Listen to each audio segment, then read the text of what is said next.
Alright guys, welcome back to Ranger Auto. Our Verano is back in Bay 2, but not for anything that the customer requested. It's brought in because I wanted it here. We're doing a case study today because this car and a lot of other Veranos apparently are plagued with the 420 code, which is a catalyst insufficiency code. And the fix for it that we have done and that everybody else has done doesn't seem to be doing the job. So I got service information from GM, and the GM service information clearly says that in true flowchart fashion you're supposed to go through a list of stuff. Well, we did that without even knowing that we did that. So we went through, we checked the sensors. Sensors were bad, we changed them. We changed the catalytic converter. And then of course when we did that, other things came up. So leads us to today. The last thing we did on this car with a timing chain, that was about a month ago. And she took it to AutoZone, which is absolutely the worst place to take anything to. So today's case study is on the 420 code, but like I'm saying, in true GM fashion, they say that if there's any other codes in the computer, fix those first. So we got our scan tool out. We're gonna turn the car on, read the computer, see what we got in the computer, see if there's any codes that we need to correct, and then take it from there. With all that we've done on this car, the only thing left to do would be to condemn the computer. But I got a feeling that we're not going to have to do that. So let me get our scan tool plugged in here. I gotta remember where they put them on these cars. It's over here in the corner above the I think it's above the parking brake. Nope, no parking brake in this car. Okay, so let's turn our key on.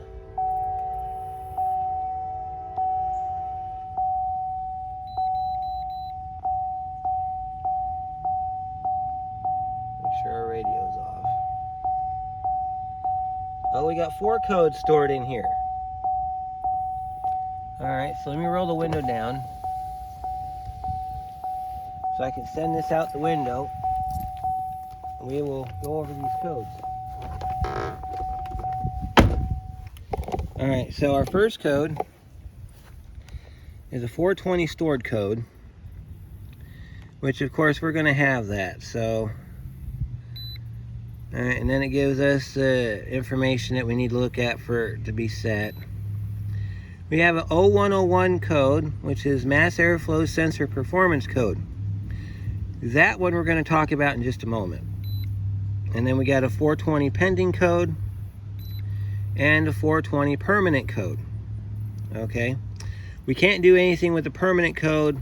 The rest of them we can. So let me get the hood up and we'll go after the P0101 code. 0101 code is a generic way of saying that you may have a dirty mass airflow sensor or your air filter's dirty. Either case, we need to look at it and we need to look at it, we need to address it. So let's get the hood up.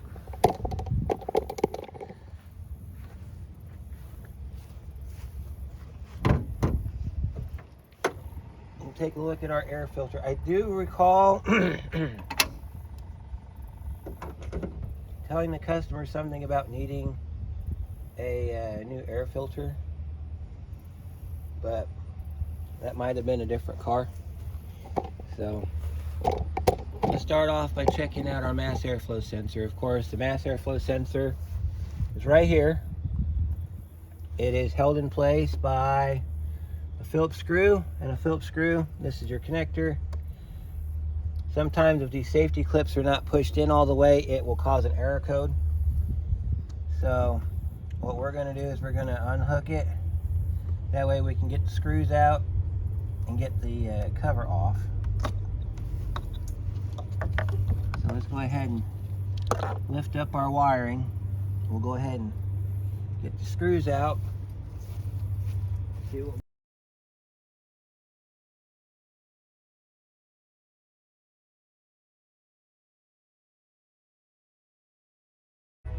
So whenever you get a code like 420, you need to track it down even if it seems stupid. And this has gotten me to the point of stupid. This is why you can't throw the parts cannon, you can't fire the parts cannon at this car, because it's not going to do you any good.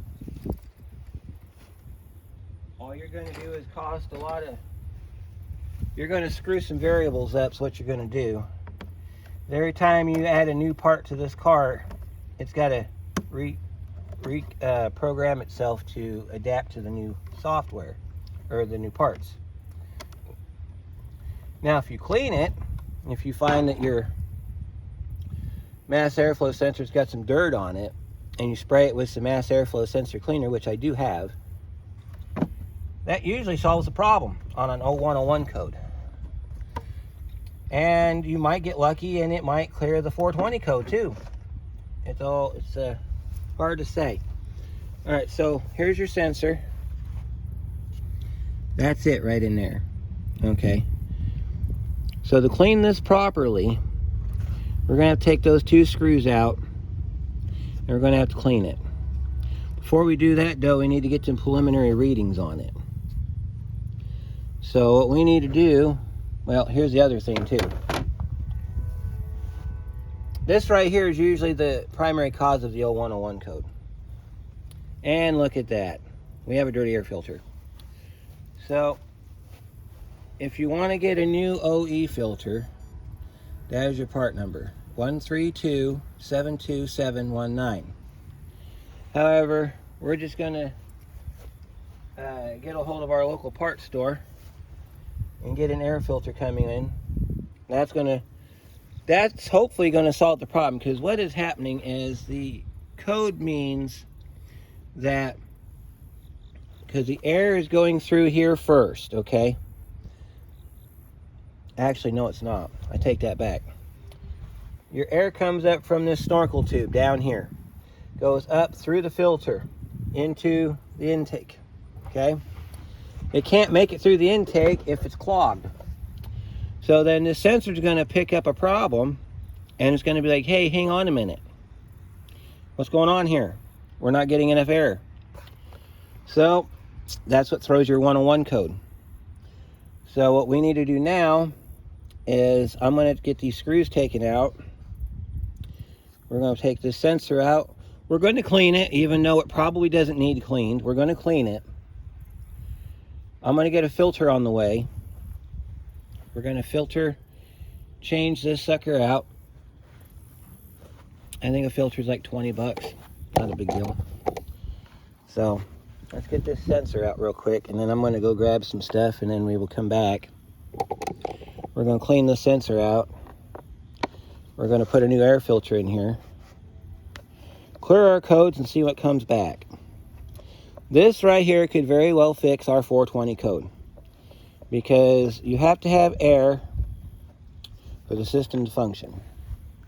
If your air is restricted, it causes your fuel trims to change. And so if you got more fuel than air going into the catalytic converter, it's going to make the catalytic converter hot. It can't store any oxygen like it's supposed to. So it uses up the oxygen before it can store it, therefore causing us to have a problem. All right, so this is what your mass airflow sensor looks like if you've never seen it before. This has a built-in temperature switch in it too, ambient temp switch. That's your ambient temp switch right there. That tells the computer how much or how hot or cold the air is. That right there is the actual mass airflow sensor. So when you clean these, and there's your part number, 13505433 if you need a new one. It's a Bosch, okay? If you need another one of these, because what this does, you see this little pipe right here, it comes up into this right here, all right? So your airflow comes up through that little pipe, goes up through here, right straight across that sensor. The temperature portion of it is right here. Temperature part goes through this little channel right here and goes right across that sensor right there. That is your ambient temp sensor. You can clean these if you need to. This one looks rather clean on its own. I don't see no dust or dirt on it. Usually these are pretty caked full of dirt and stuff because they're in the channel. That's why a lot of times they recommend you clean these out. So I'll go ahead and clean this. We'll put it back in. I'll get a filter and I'll be right back. All right, we are back with an air filter. Here's your part number in case you need it. Got it from the local O'Reilly, not a sponsor. And I'll show you the difference between the two. I'm assuming this one that we pulled out is a factory one because it's got the GM part number on it, because here's the old one. Here's the new one. See the difference here? And back side looks the same. So we're going to take this old air filter and we're going to put it in here. Now if you have, on occasion you'll get debris in here. So these pop out. So what you want to do is you want to just pick up on it from the back, scoot it forward. Then you can take it and tip it upside down and shake all the crap out of it like that. And then you can slide this back down inside the inlet tube down here. You got to slide it nose down back into the slot where it comes from. And once you do that, everything lines up right. You can push it back down inside the hold downs and then you're good to go again. We got all the crap cleaned out of it. So now we can put our brand new air filter in. So, and this is how that goes. All right, so the part that everybody has issues with is cleaning mass airflow sensors. And there is a wrong way to do it. The wrong way is you take a scrub brush to it. Never touch a sensor with the fine wire on it. Like, all right, anytime you have this is what's called a fine wire sensor, okay? Anytime you have one of these, do not touch it with anything other than the spray. And you got to be careful on the spray. Don't use brake clean, carb cleaner, starting fluid, gasoline, kerosene, anything other than mass airflow cleaner. This is designed for this.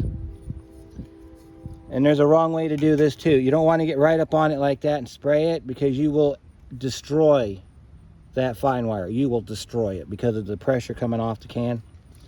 8 to 10 inches from the back, like you're painting. I don't know if you can see this very well, but 8 to 10 inches from the back.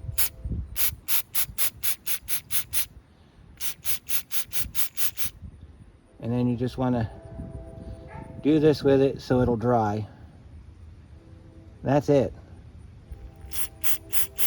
Get the passages, get them cleaned out. You don't want to hard spray this. You don't want to go nuts on it.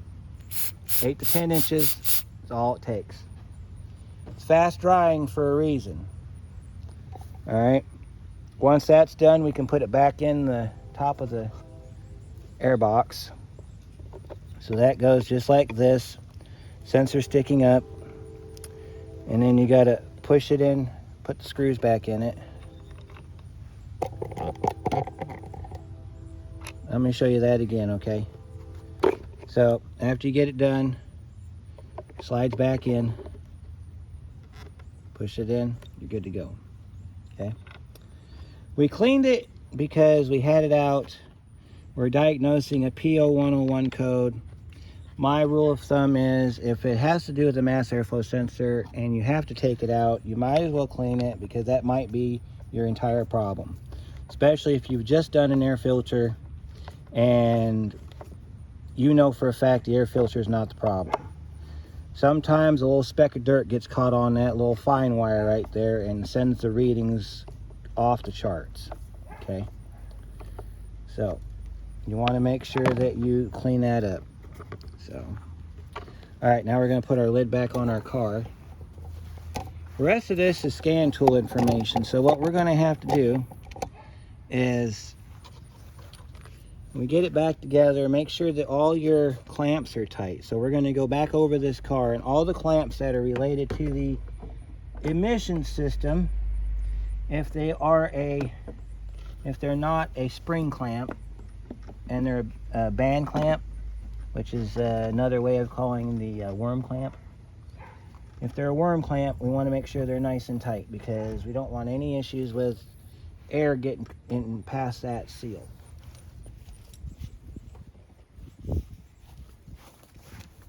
So let's get this down. Make sure all your screw holes line up too. That way, when you put this down, you don't break the seal on this thing. I've seen a few of these over the years that people don't do their job right, and what happens is they get a couple of these in, and then they miss a couple, and then they break the outside of the retainer on the bottom side. So you want to make sure that all your screw holes are in the hole before you tighten these down. And then tighten down the corners. If you tighten down the corners, the rest of them will line up usually. You don't want to tighten them all down until they're all snug, or whatever that's supposed to be. Get them started. I think that's what I'm trying to say. Get them started. And then once you get them started, turn them all equal turns until they're all tightened up.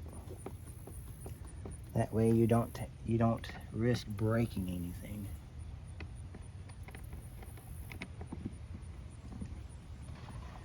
It's real easy to break these off, especially if it's an older car.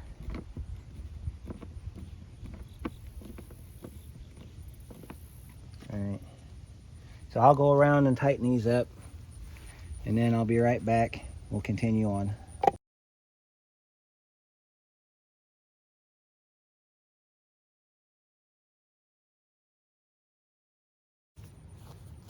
For all you metric people out there, I decided we'll go with the 8mm socket. I used to have a bit driver, but it's come up missing, so we're just gonna have to do it this way. Tighten it up as tight as you can without breaking it, because a lot of times your code happens because of unmetered air getting in through here, because your air is supposed to come up from the bottom. So there's a hole inside the body where the air comes up into the air box, and then it goes up through the filter, back through the sensor into the intake. Well, unmetered air is air on the other side of the sensor. So if you got air getting in here, the car is going to react, because of course that's extra air getting into the throttle body. It's going to raise the idle up. The computer's going to try to compensate for it. When it's unable to compensate within its programmed limits, that's when you throw the code. So there's a criteria involved in everything that we're doing here. So next thing we need to do is get our plug back in. Before we get too crazy with this, we need to get our wiring diagram. I'm gonna have to go get a wiring diagram. We need to check for our 5-volt reference, and we need to check for our 12-volt power supply, which I'm not sure on this sensor if it's got one. We do need to check for ground. So let me go get my wiring diagram and the 504 and a couple T-pins. We're going to check this connector before we go any further, make sure that we got all of our reference marks. If we do, then we know our wiring's good and we need to move forward. So let me go grab what I need for that, and I'll be right back. All right, let's go to the bench real quick. And this episode of the bench is brought by Wiring Diagrams. You can't do nothing without them. So we're looking at the wiring diagram for this Verano. This is the switch this is the mass airflow sensor we just cleaned up. And it's got all of our wire colors on it. So we're looking for our 5-volt reference. It's going to be the white and red wire. Okay. Let's see, and then this is going to be our data signal wire.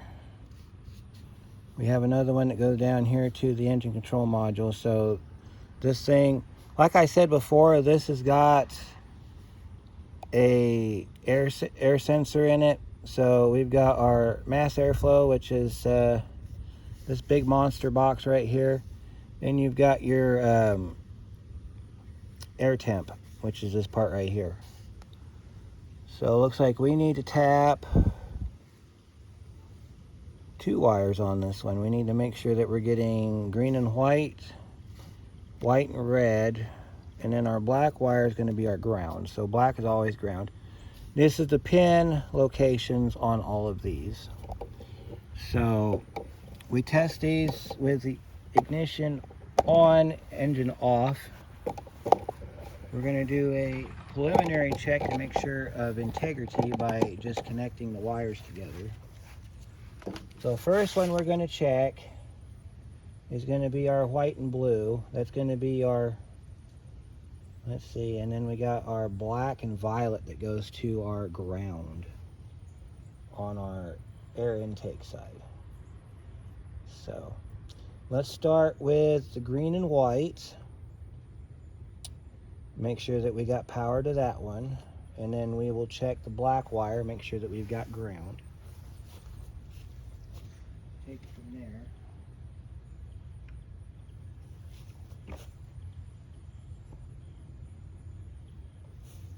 We got us a pair of T-pins here. We'll set our meter up so that you can see it. Can you see that okay? Let's see. Let's make sure that we're good there. Okay. We'll go ahead and we'll hook a T-pin to each one of our alligator clips.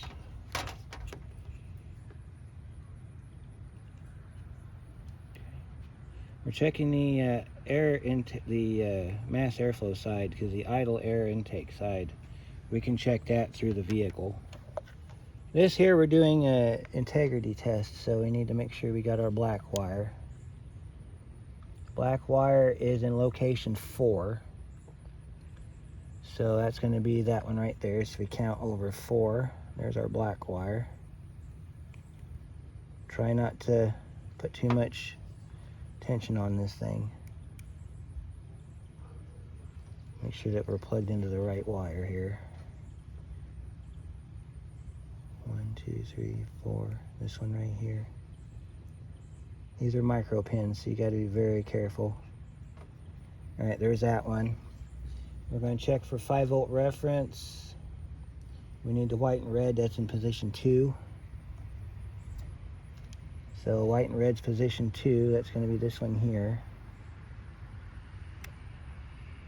And we're going to put this back in position 4.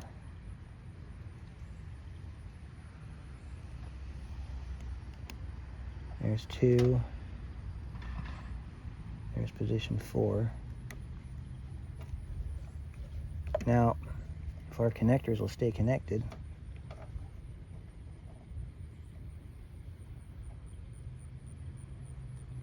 I'm going to turn the key on. We should get 5 volts.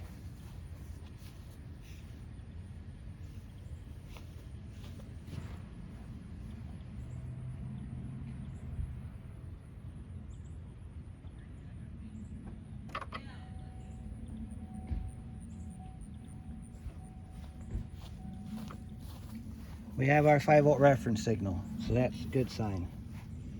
All right, now we need to do pin 3, which is going to be our signal to the computer. So we got to be very careful, because that's right next to our other pin. So we got to just gently touch that one. We got our 5-volt signal to the computer on that pin, so we're good there too. So the connections to the car are good. That's all we have to check, is just those 2 right there. So we'll go ahead and we'll plug the car back in. Hook our connector back up here. We'll set this off to the side. All right, now we got to hook our scan tool up. Start the car up, let it warm up a minute. We're not going to clear the codes yet because we want to make sure we got some readings on it while the codes are stored. That way we can determine whether or not our next action is. So we're going to go ahead and start the car up. We're going to have our scan tool plugged in. We're going to let it warm up. We're going to monitor our mass airflow. We're going to also monitor our catalytic converter temp and our fuel trims because we're working on a 420 code. Let's go ahead and start the car. Now we might have a code 0102 because we unhooked the mass airflow sensor, but that will clear later when we're done. Okay, so our codes have doubled since we started. Let me make sure the air conditioning.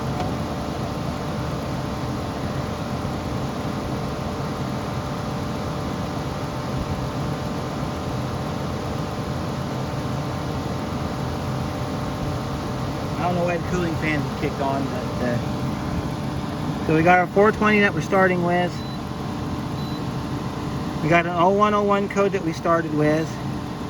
We got an 097, which is intake air temp sensor 2 circuit low voltage. That's one that we set. Don't worry about that. F4, intake air humidity sensor circuit low voltage. We set that one, so ignore that one. 113, we set that one. Don't worry about that one. Here's our 420. 2228 baro sensor low voltage. We're going to ignore that one too because that was one that we set. And then the 420 code. So now what we need to do is we need to go into live data while the car's running. Alright, and we're looking for, okay, engine coolant temperature. It's going up, that's normal. Alright, our short-term trim is kind of going all over because it's trying to find a happy spot. So we'll check back on that in a minute. Long term's going to be at 0 for a while because the short term's trying to figure out where it's at. So we're not going to worry too much about the long-term trim right now. That's our in-tank pump. We're running about 44 psi at idle. MAP sensor, that's the manifold pressure sensor. 11 inches of mercury, that's normal. We're running about 900 RPM, so it's still doing the warm-up. Vehicle speed, advance. Our spark advance is looking good. We're about 9 degrees, 3 degrees. So it's moving around where it needs to. Idle intake air temperature says it's 102. That's a little bit of a concern because it's only 88 degrees outside. Okay, we're going to check back on that and see if it comes down. Alright, so mass airflow, 63 pounds per minute. Well, 0.6 pounds per minute. So that sounds about normal for this vehicle. Alright, we need to look at our voltages on our O2 sensors. So, bank 1 sensor 1, which is our top sensor, is fluctuating normally. And we got to check the bank 2 sensor 2 voltage too. That one's moving normally, so we know our oxygen sensors are good. Okay, so our oxygen sensors are fine. They're fluctuating within normal parameters. Alright, our under the hood pump, fuel pump, our high pressure pump's about 500 psi, which is where it needs to be. Anything under 600 is fine. If it's above 600, you need to check for a malfunction somewhere. This car likes to sit about 545 psi at idle. Our evap command is at 16%, which is good. Fuel level is at 23%. That just says that we're just under half a tank. Alright, and then we got a bunch of miscellaneous stuff. Cat temperature, that's what we need to look at. Cat temperature is 1,000 degrees. That's normal. If that cat temperature ever gets up about 1400 degrees, we need to look for a blockage. ECU voltage 13.7, that means our system's charging. Okay, let's look here. Ambient air temperature is still saying it's 100 degrees. Alright, so we're going to have to go into generic OBD and see if we have anything on the generic OBD side. Yeah, we still got the same 8 codes that we had. Let's go ahead and clear these.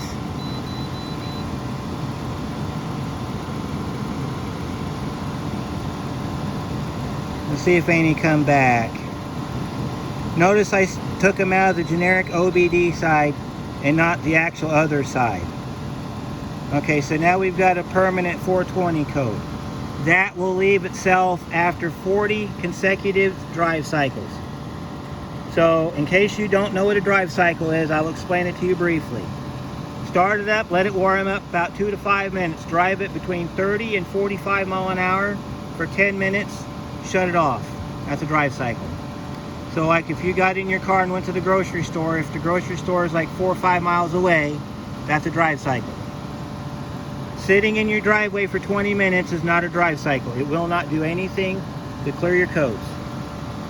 So we're going to turn the live data back on.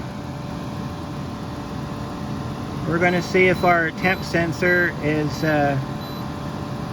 Now our short trim, now our fuel trims are coming in line, so now we're going to look at the long-term trim, because now we're at the negative 14 on long-term. That means that it's pulling back fuel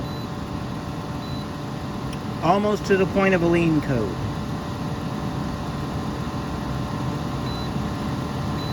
We're interested in this one, idle air temp. We need to find out why it's telling us we got 100 degrees of idle air temp. That's why the cooling fans are on. The car thinks that the engine's hot.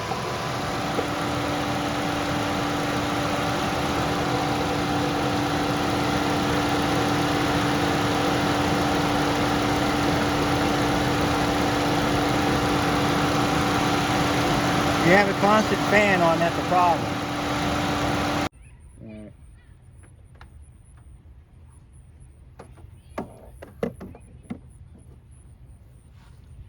Alright, let's look at some scan tool data here, folks. Let me show you what I'm seeing. Alright. I shut the engine off so our cooling fan would not run all the time, because cooling fan running all the time, it's not good.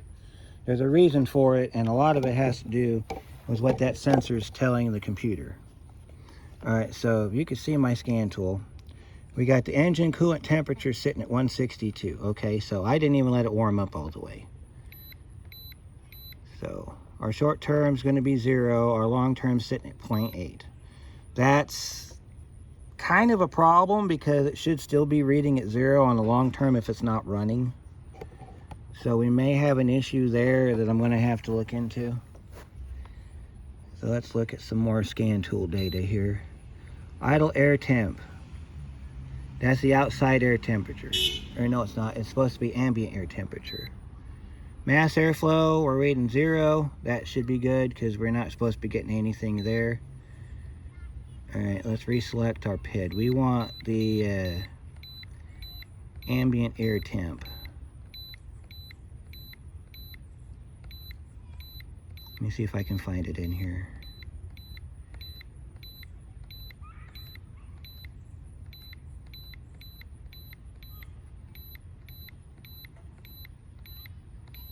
There we go, ambient temp. We want ambient air temp. Alright.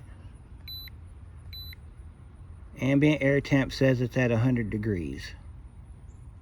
That's wrong. Because, well, let me do something real quick.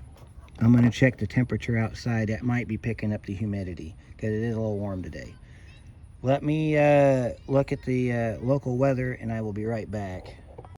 Okay, so the current temperature is 94 degrees with the humidity level being the feel like temperature is 96. So what we're picking up is the temperature with the humidity. And as a general rule, when diagnosing temperature, we allow plus or minus 5 degrees.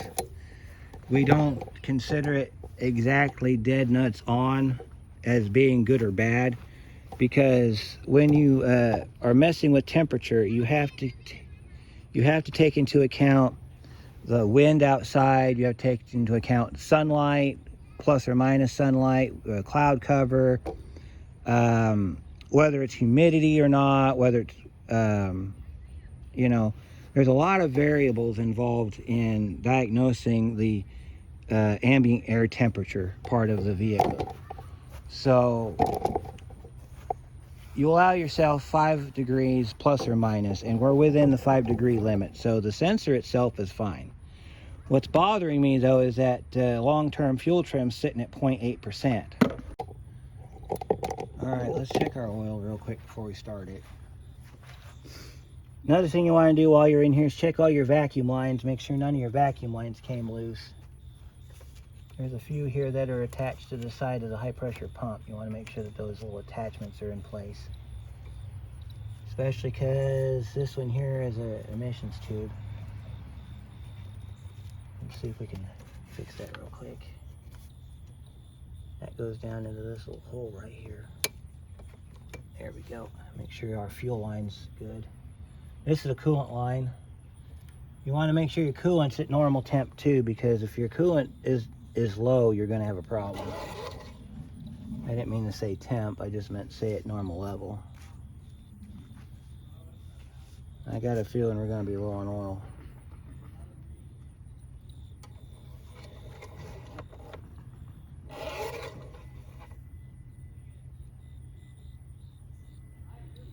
There's nothing on that stick. Nothing.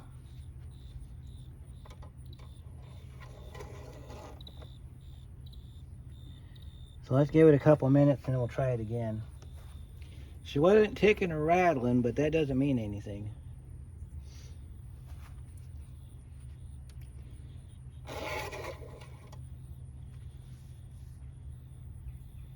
Yeah, it looks like we're gonna be, yeah, that stick is bone dry. Nothing on it. Yeah. I'm going to assume that it's probably 2 quarts low, so I'm gonna have to go buy 2 quarts of oil. So I will go buy 2 quarts of oil. I will be back. We will put 1 quart in and check it, and then we'll start it up and let it run again. So I will be back. All right, I am back. I bought 2 quarts of oil just to be on the safe side. This is a 5-quart engine, so there are some cars like Volkswagens and stuff where you got to let them sit for 20 minutes and then check the oil. Yeah, I've been gone a total of about maybe 15 minutes, and so we're going to check the oil one more time. And if the dipstick still shows empty, we're going to add 1 quart, check it again. So let's check our oil one more time. Dry as a bone. All right, so we are dry. So we're going to go ahead and add 1 quart of 530.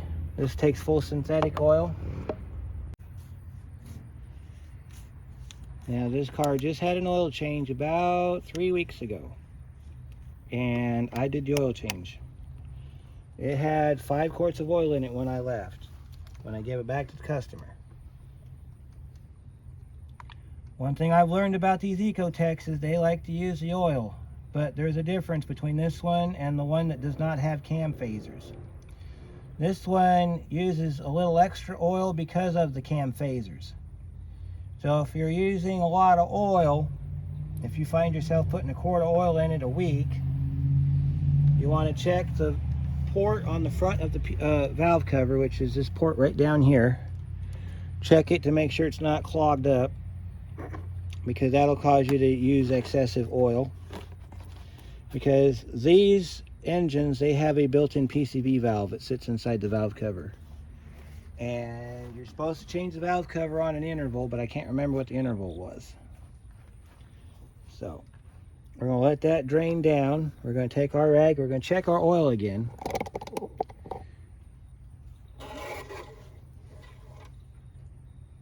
Okay. Nothing on the stick yet, so we're gonna have to add the second quart.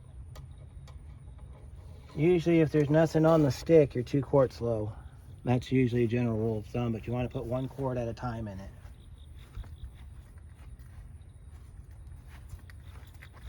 So we're gonna add the second quart of oil, and then we're gonna check it again. Shouldn't take no more than 2 quarts of oil, especially on this engine where I just did an oil change on it. So it should still have most of its oil in here. It's not burning it, as in when you start it up, there's no blue smoke or nothing, so it's not burning it.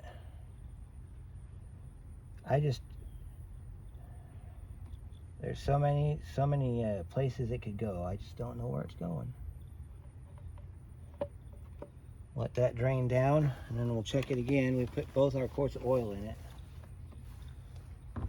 Normally by now it'll show up on the stick, so we're going to give it a couple of minutes to drain down.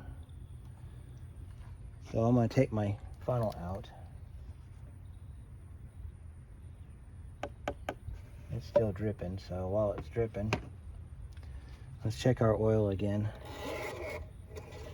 Put you down here so you can see what we're doing.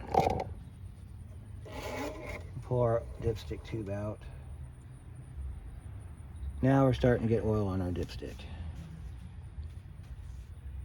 Let's see where it leaves us. We might have to go get a 3rd quart of oil.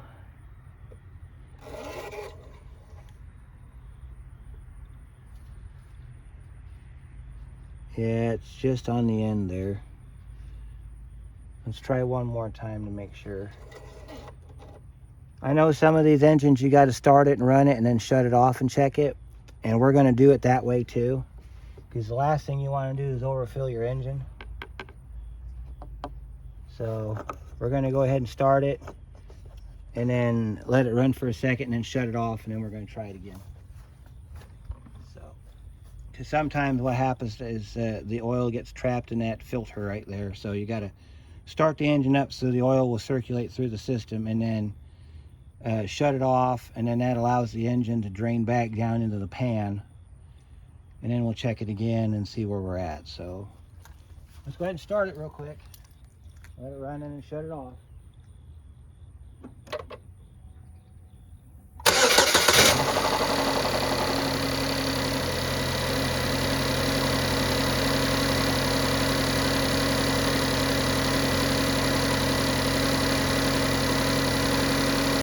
All right.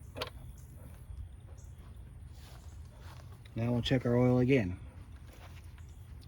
What I did was I let it run until it started to idle down, and then I shut it off, because that allows the engine time. See, now we got oil up on our dipstick because we had to get it out of the filter.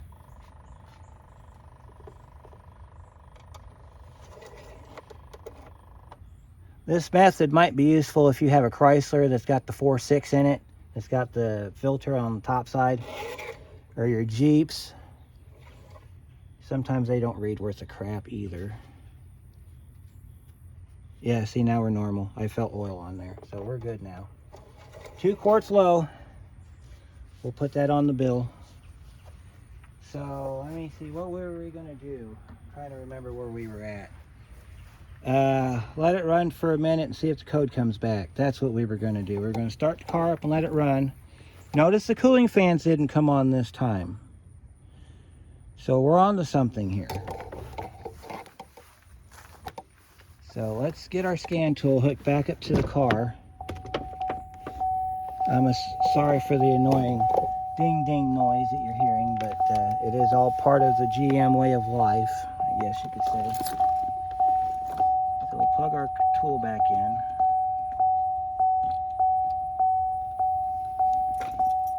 Turn our key back on.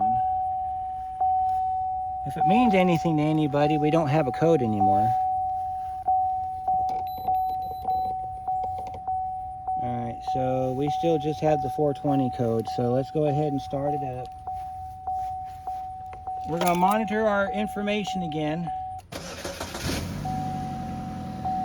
We've added 2 quarts of oil, changed the air filter, and now we're going to monitor our information again to see if we have anything different.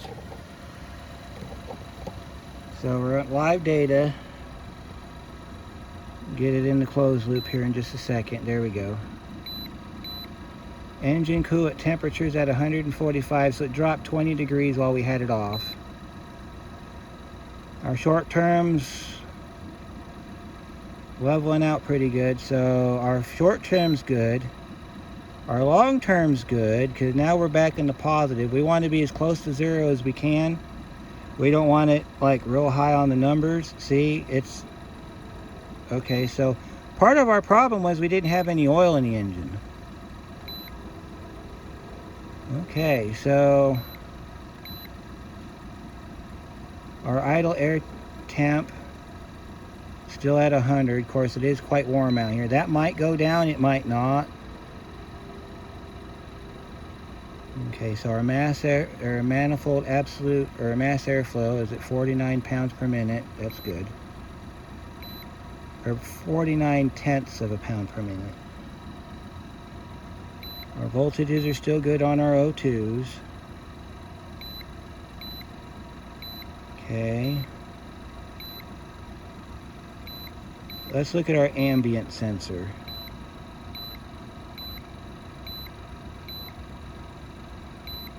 We want our ambient temperature. It says it's at 100. Okay. Alright, so everything else looks good.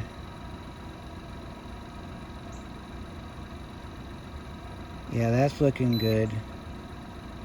I'm going to take it out and drive it. Then I'll be right back. We will do some more numbers and then we will wrap up this video. Alright, so let's wrap this up. When I started this video, I was figuring I'd be crawling underneath the car and checking switches and checking continuity and grounds and powers and all of that stuff with the wiring to the car. And that's not what we did. We followed GM's advice and we had a code we had to fix. The code was a P0120, which is having to do with the mass airflow sensor. They call it a multifunction air sensor, is what they're calling it. Whatever you want to call it, it's a mass airflow sensor. So we took it apart, we changed the air filter, we cleaned the sensor off, put it all back together again. We checked our wiring for the O2s. So before we wrap, let's go ahead and check our oil one more time. It's had some time to sit. Let's see if we have enough oil in it to send it home or if I'm going to have to go buy another quart of oil.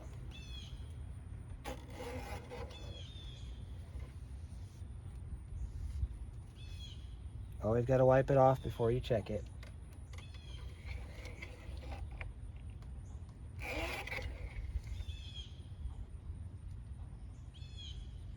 Yeah, I see oil on there. Not much. I'm going to buy another quart of oil put in here. So that's what we're going to do. We're going to do 3 quarts of oil on this car, and then I'm going to ship it. So I hope that whatever I did here you can use to your benefit, and if I did nothing, that's fine too.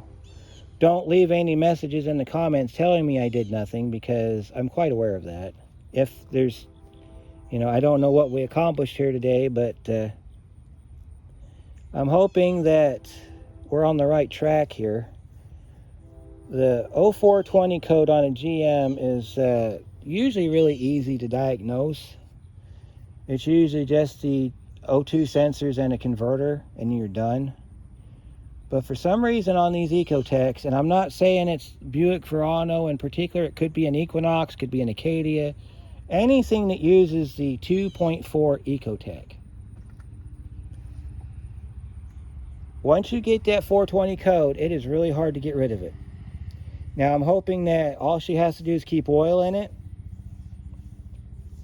Maybe in the future she might decide to change out the valve cover, which we will do a video on valve cover, because at the same time I'm going to try to talk to her about taking the intake back off and drilling out that hole for the PCV. So she'll need a valve cover gasket, and an intake gasket. And then while we're in there, we'll check for maybe she's got a leaky injector. That's one thing we didn't do. Let's check our scan tool and see if our fuel trim is still stuck at a reading. Let's hook our scan tool back up real quick and see if our O2 is still stuck at point, or our long-term fuel trim still stuck at 0.08. Because this thing does a constant check of all the systems as long as there's a battery connected to it. So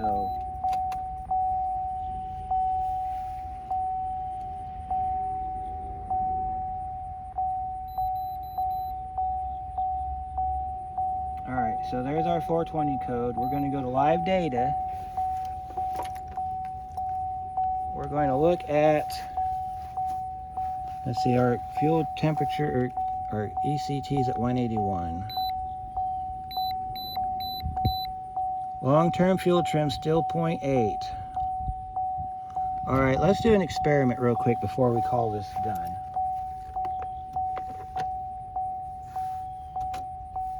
We're going to go over to my Pontiac, which has got the 2.2 Ecotec.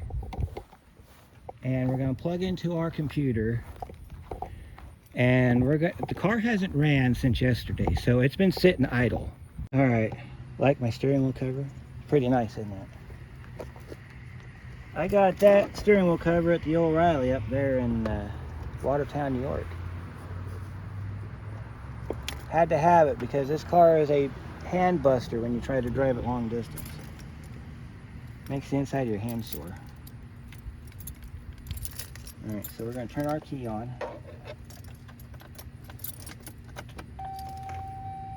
Turn our radio off so we don't get copyright struck.